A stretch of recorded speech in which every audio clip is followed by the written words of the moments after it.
அனைவருக்கும் தினம் ஒரு தகவல் சார்பாக இனிய வணக்கங்கள். இன்றைக்கி நம்ம பார்க்க போகிற பதிவு நமக்கு நாளை வந்திருக்கக்கூடிய ஒரு அற்புதமான ஒரு நாள். செவ்வாய்க்கிழமை அப்படின்னு சொல்லிட்டாலே முருகனுடைய வழிபாடு, முருகனுடைய எல்லா விஷயங்களுமே செவ்வாய்க்கிழமை பண்ணுறதுங்கிறது நமக்கு அவ்வளோ விசேஷம். அதுவும் நாளைக்கு செவ்வாய்க்கிழமையில் முருகனுக்கு உகந்த சஷ்டி தீதி வந்திருக்கிறது நமக்கு கூடுதலான ஒரு விசேஷங்க. அப்படிப்பட்ட இந்த தேய்பிரை சஷ்டியில் நாளைக்கு நம்ம வீடுகளில் செய்ய போகின்ற எளிமையான சின்ன சின்ன விஷயங்களும் தெரிஞ்சுக்க போகிறோம். அதோடு கூட வாழ்க்கையில் உங்களுக்கு என்ன பிரச்சனைகள் தீரணுமோ, என்ன விஷயங்கள் நடக்கணுமோ, நாளைக்கு இந்த ஒரு விஷயத்தை மட்டும் இந்த ஒரு தாந்திரிக பிரகாரம் நீங்கள் முருகனை நினச்சி செஞ்சு பாருங்கள், நிச்சயமாக நடக்கும். அப்படிப்பட்ட மிக அற்புதமான ஒரு பதிவு தான் பார்க்க போகிறோம். பதிவுக்குள்ளே போகிறதுக்கு முன்னாடி நம்முடைய சேனலை சப்ஸ்கிரைப் பண்ணாமல் பார்த்துட்ருக்கோங்க, கண்டிப்பாக சப்ஸ்கிரைப் பண்ணிக்கோங்க. அப்போ தான் எங்களுடைய எல்லா நல்ல நல்ல பதிவுகளுமே உங்களுக்கு உடனே வரும். இப்போ பதிவை பார்க்கலாம். வாழ்க்கையில் பிரச்சனைகளும் சிக்கல்களும் இல்லாத மனுஷங்களே கிடையாதுங்க. நம்மளாக போய் நம்ம ஏதாவது ஒரு ரூபத்தில் போய் பிரச்சனைகளை போய் மாட்டிக்குவோம், இல்லாட்டி சிக்கல்கள் வேறு ஏதாவது ஒரு ரூபத்தில் நம்ம முன்னாடி வந்து இப்படி நிற்கும். அப்படி இந்த சிக்கல்கள் தீரணும், பிரச்சனைகள் தீரத்துக்காக நாளைக்கு வந்திருக்கக்கூடிய ரொம்ப அற்புதமான செவ்வாய்க்கிழமை சஷ்டி திதியில் இந்த எளிமையான ஒரு வழிபாடுகள் பண்ணாலே போதும்.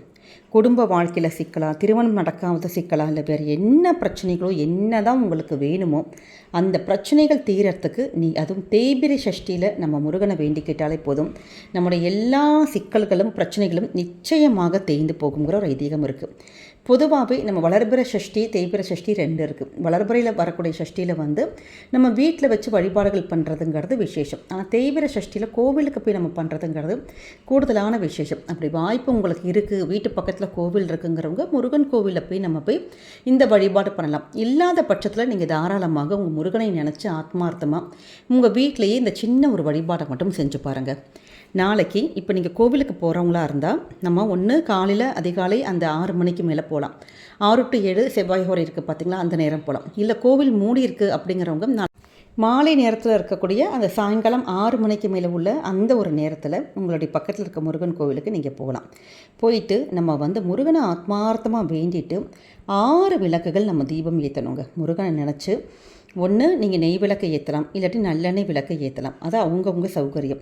முருகனுக்கு உகந்த அந்த செவ்வரளி பூக்களை நீங்கள் வாங்கி கோவிலுக்கு நீங்கள் கொடுத்துட்டு சுவாமிக்கு கொடுத்துட்டு சுவாமியை நீங்கள் 6 முறை நம்ம வலம் வரணும். இப்படி 6 முறை தீபம் ஏற்றி 6 முறை வலம் வரப்போ முருகா எங்களுடைய பிரச்சனைகளை எல்லாம் தீர்த்து கொடு முருகா அப்படின்னு சொல்லிட்டு நம்ம வந்து சொல்ல வேண்டிய அற்புதமான அந்த ஒருவரி நாமம். ஏன்னா எப்பயுமே வந்து சிக்கல் சிங்கார வேலர்னு சொல்லிட்டு சிக்கலில் இருக்கக்கூடிய அந்த முருகன் இருக்கார் பார்த்தீங்களா, எப்படிப்பட்ட சிக்கல்கள் பிரச்சனைகள் தீரணுன்னாலும் அந்த முருகனை நீங்கள் மனசார நினச்சாலே போதுமா நம்முடைய பிரச்சனைகள் தீர்ப்பதற்கு ஓடோடி வந்துடுவார்னு ஒரு ஐதீகம் இருக்குது. அப்படிப்பட்ட முருகரை நீங்கள் இது மாதிரி தேய்பிரை சஷ்டியில் உங்களுடைய சிக்கல்கள் தீரணும் அப்படின்னு சொல்லிட்டு நம்ம இது மாதிரி தீபம் ஏற்றி நீங்கள் 6 முறை வலம் வரப்போ நீங்கள் முருகன்கிட்ட ஓம் சிக்கல் மேவிய சிங்கார வேலவா போற்றி போற்றி, ஓம் சிக்கல் மேவிய சிங்கார வேலவா போற்றி போற்றி அப்படிங்கிற ஒரே ஒரு மந்திரம் தான். இந்த ஒரு மந்திரத்தை மட்டும் சொல்லி அந்த முருகனை நீங்கள் ஆத்மார்த்தமாக நினைச்சாலே போதும், கண்டிப்பாக உங்களுடைய வாழ்க்கையில் என்ன பிரச்சனைகள் சிக்கல்கள் இருந்தாலும் அதை தீர்ப்பதற்கு ஓடோடி வந்துடுவார். அது மட்டும் இப்போ கோவிலுக்கு போக நமக்கு வழி இல்லை அப்படிங்கிறவங்க தாராளமாக உங்கள் வீட்டில் இந்த செவ்வாய் ஹோரை இருக்கும் பார்த்தா, ராத்திரி 8 to 9 அந்த நேரம், இல்லாட்டி காலையில் வரக்கூடிய இந்த செவ்வாய் ஹோரை, இந்த 2 நேரத்தில் ஏதாச்சும் ஒரு நேரத்தில் சுவாமிக்கு 6 தீபங்கள் ஏற்றிட்டு இதே மாதிரி 6 முறை இந்த ஒரு மந்திரத்தை ஓம் சிக்கல் மேவிய சிங்கார வேலவா போற்றி போற்றி நீங்கள் ஆத்மார்த்தமாக சொல்லி உங்களுக்கு எந்த பிரச்சனைகள் எந்த சிக்கல்கள் முருகன் தீர்த்து கொடுக்கணும் அப்படின்ட்டு அந்த சிக்கல் சிங்கார வேலவரை நீங்கள் நினச்சாலே போதுங்க, கண்டிப்பாக அந்த கஷ்டங்கள் பிரச்சனைகள் எல்லாமே கண்டிப்பாக தேய்ந்து போகும்.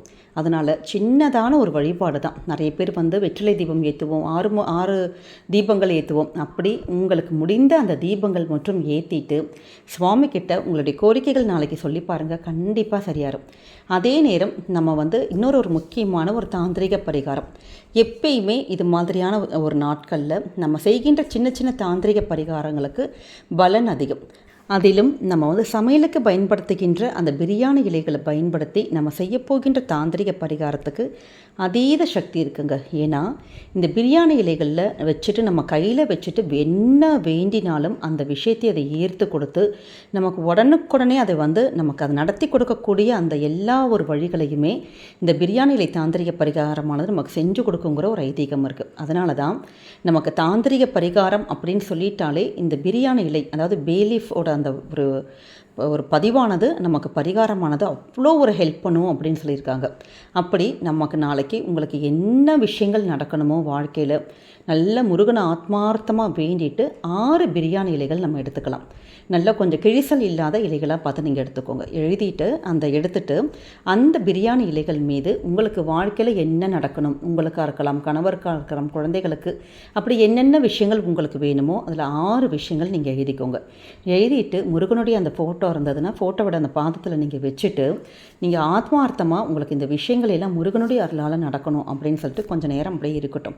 முடிச்சதுக்கப்புறமேட்டு நம்ம ராத்திரி படுக்க போகும் பார்த்திங்களா, அதற்கு முன்னாடி சின்னதான ஒரு அகல் இல்லாட்டி நம்ம கிச்சனில் இருக்க ஸ்டவ்வோட அந்த ஒரு நெருப்பில் வச்சு ஒவ்வொரு இலைகளாக நீங்கள் எரிச்சிருங்க. இல்லாட்டி உங்கள்கிட்ட தூபக்கால் இருந்ததுன்னா அந்த சாம்பிராணி போடுற அந்த கரண்டி இருக்குது பார்த்திங்களா, அது இருந்தது. இல்லாட்டி ஒரு பெரிய அகலே இருக்குது, நாங்கள் இதுக்காக வச்சுருக்கோமானா அது மாதிரி பெரிய ஒரு அகலில் இந்த எல்லா பிரியாணி இலைகளையும் போட்டு சின்னதான ஒரு கட்டிக்கல் புறத்தை நீங்கள் போட்டுட்டாலே எல்லா பிரியாணி இலைகளும் கொஞ்சம் கொஞ்சமாக எரிய ஆரம்பிச்சிடும். அப்படி இந்த பிரியாணி இலைகள் போட்டு நம்ம எரிக்கிறப்ப அதிலிருந்து வரக்கூடிய அந்த வாசனையானது நம்ம சுவாசிக்கிறப்ப நம்முடைய மன அழுத்தமானது குறைக்கப்படுகிறதுன்னு சொல்லிட்டு சயின்டிஃபிக்காக சொல்லியிருக்காங்க. அதே மாதிரி நம்ம உடம்புல இருக்க அந்த மன அழுத்தத்தை உருவாக்கக்கூடிய ஹார்மோன் சுரப்பிகள் இதனால் கட்டுப்படுத்தப்பட்டு வீட்டில் இருக்கக்கூடிய அந்த கெட்ட ஸ்மெல், கெட்ட எனர்ஜி இதெல்லாம் போய் குடும்பத்துக்கு வீட்டுக்குள்ளே நல்ல ஒரு பாசிட்டிவிட்டி, சந்தோஷத்தை கொடுக்கக்கூடிய சூழ்நிலை நமக்கு அமைச்சு கொடுக்கும் அப்படின்னு சொல்லி கண்டுபிடிச்சிருக்காங்க. அப்படிப்பட்ட இந்த பிரியாணி இலையானது நாளைக்கு இந்த நம்ம சொல்லுகின்ற முறையில், எளிமையான முறையில் நீங்கள் இது மாதிரி எரித்து இதெல்லாம் ஃபுல்லாக எரிஞ்சதுக்கப்புறமேட்டு அதோடைய சாம்பல் உங்கள் கையில் வச்சுட்டு வெளியில் போய் உங்கள் கிட்ட செடி ஏதாவது இருக்குன்னா அதோடைய அந்த இடத்துல நிப்பாட்டி நீங்கள் இப்படி கையில் வச்சுட்டு நீங்கள் ஊதி விட்டுறலாம். அதாவது இந்த விஷயங்கள் எல்லாம் உங்களுக்கு நடக்கணும் அப்படின்னு சொல்லிட்டு இந்த யூனிவர்ஸ் கிட்டையும் முருகப்பெருமான் கிட்டையும் நீங்கள் ஆத்மார்த்தமாக வேண்டி பண்ணலாம். இப்போ வெளியிலலாம் போக முடியாதவங்க நம்ம கிச்சன் சிங்க்லேயே நீங்கள் அதை ஊற்றி கழுகி விட்டுட்டு க்ளீன் பண்ணிடலாம். இவ்வளோதாங்க. ரொம்ப ரொம்ப எளிமையான ஒரு விஷயம். ஆனால் நம்ம பண்ணக்கூடிய இந்த அந்த பிரபஞ்சத்துடைய சக்தியும் முருகனுடைய அருளால் கண்டிப்பாக நீங்கள் என்ன விஷயங்கள் கேட்டு நீங்கள் எதிர்க்கீங்களோ அந்த விஷயங்களானது கொஞ்சம் கொஞ்சமாக அப்படி கண்டிப்பாக நமக்கு நடக்க ஆரம்பிக்குங்கிற ஒரு ஐதீகம் இருக்குது. அதனால் நாளைக்கு வந்திருக்கக்கூடிய இந்த ஒரு அற்புதமான ஒரு நாளை நீங்கள் எக்காரணம் கொண்டும் தவற விடாதீங்க. நிச்சயமாக நம்ம சொல்லுகின்ற சின்ன சின்ன இறை வழிபாடோடு சேர்ந்து இந்த தாந்திரிக பரிகாரம் பண்ணுறப்ப நமக்கு நல்லபடியான ஒரு ரிசல்ட் கிடச்சி கண்டிப்பாக வாழ்க்கையில் எல்லா சுகங்களும் சந்தோஷங்களும் அனுபவிச்சு நிம்மதியாக சந்தோஷமாக இருக்கலாம். நாளைக்கு பெண்களுக்கு இந்த பீரியட்ஸ் ஆயிடுச்சுன்னா கோவிலுக்கு போக முடியாதவங்க கூட இந்த எளிமையான தாந்திரிக பரிகாரத்தை உங்கள் வீட்டு ஹாலில் வச்சு இது மாதிரி நம்ம முருகனை நினச்சி மனசார நம்ம செய்கிறப்ப நல்ல ரிசல்ட் கிடைக்குங்க. அதனால் நாளைக்கு எக்காரணம் கொண்டும் மிஸ் பண்ணாதீங்க. கண்டிப்பாக குடும்பத்துக்கு நல்லதே நடக்கும். இந்த ஒரு பதிவு நிச்சயமாக உங்கள் எல்லாருக்குமே பிடிச்சிருக்கும்னு நினைக்கிறோம். பிடிச்சிருந்தா ஃப்ரெண்ட்ஸ் அண்ட் ஃபேமிலி மெம்பர்ஸ்க்கு ஷேர் பண்ணுங்கள், அவங்களும் இதை பார்த்து பயன்பெறட்டும். நம்முடைய சேனலை சப்ஸ்கிரைப் பண்ணி உங்களுடைய ஆதரவுகள், சப்போர்ட்டுகள் எங்களுக்கு என்றைக்குமே கொடுக்கணுங்க. மீண்டும் ஒரு நல்ல பதிவோடு உங்களை சந்திக்கிறோம். நன்றி, வணக்கம்.